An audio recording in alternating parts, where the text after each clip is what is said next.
Hey everybody, yesterday was my 1 month surgiversary, RNY gastric bypass. As of today, I have lost a total of 32 pounds and 12.5 inches. Here are some of the things that I've learned during this 1 month post-op. If you are a serial bariatric YouTube viewer, you might have already heard these from other people's experiences, but this could be handy for those of you starting out on your research.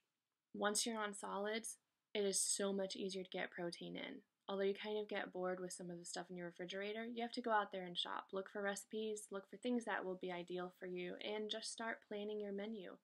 The key is planning. There are infinite options for healthy food. And I've learned that it takes a lot more effort and planning to remain successful. If you don't plan out your meals and snacks ahead of time, then you're kind of grasping at the end of the day to reach your protein goals. So if you can, on a weekend, make up your menu for the next week, draw it out, write it out, however you need to do it, and try and stick with that. Try and put the times that you want to eat or have your snack so you know that you're spaced out throughout the day. And also maybe times that you want to make sure you have a couple chugs of water. I thought I was considered a slow eater before, but now that I'm post-op and eating slowly and chewing well is what keeps you from experiencing a lot of discomfort, I have to reclassify myself as a fast eater.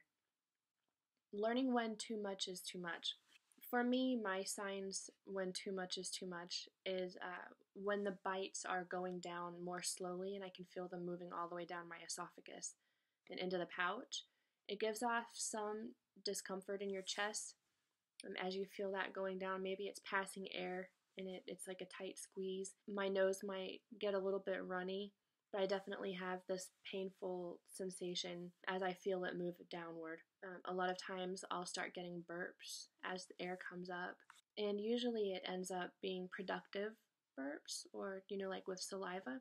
And then I know that I need to get up, walk around a little bit, or possibly throw up. It's a pretty uncomfortable feeling, and it's not one that I want to go through often. So to avoid this discomfort, the key for avoiding this is really take smaller bites. I know that a lot of times you're usually behind schedule on eating, you want to eat, or you're having a craving and you start scarfing down food. Just don't forget that your mouth isn't changed, your stomach has. So, like I've said before, even if it can fit in your mouth and you can chew it and have a big mouthful of food all chewed up, when you swallow it, that's going to be painful when it goes down and hits your pouch. So take smaller bites, chew it thoroughly, of course, 30 chews until it's pretty much liquid, and then swallow it, and then pause in between each bite. This is a lot of things that you've heard already, even in the normal health world, but they really are important when you're post-op. Over the last month, there's a lot of food that I ended up not eating. Like I have tons of pudding, sugar-free pudding. I have tons of Jell-O to make over the next few months. I didn't eat any mashed potatoes. I just ended up doing a lot of protein shakes. Sex is actually already a lot easier. I have a lot more confidence, and the physical aspect of it is already getting easier. So, and the hormones are working really fast, so just be prepared. Facebook support groups are really only as good as the people in them. Shop around for a Facebook support group, spend some time in each one, find out which one you like better, which one melds with your personality better. You need supportive people for a positive experience. If you are in a group of negative, unhappy people, you'll more than likely have a negative, unhappy time.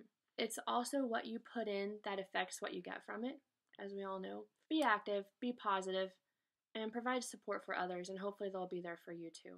It doesn't go unnoticed. I have to say it. Everyone is out for themselves in most groups. Don't be offended if you don't have any replies to your posts or get any kind of feedback from anyone immediately or at all. Most people are there to research and find out how their problems fit into the whole aspect of bariatric surgery. Try and make your support group better. And this is really to everyone that uses Facebook support groups. Try and make the experience better for everyone, including yourself. Provide support for others.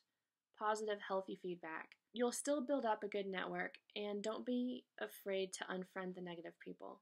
You usually get out of it what you put in. So I'm wearing my North Face jacket today. This is the liner to the jacket. I've had this since 2009, and I've never really fit into it well. At my heaviest in the last 5 years was probably this year.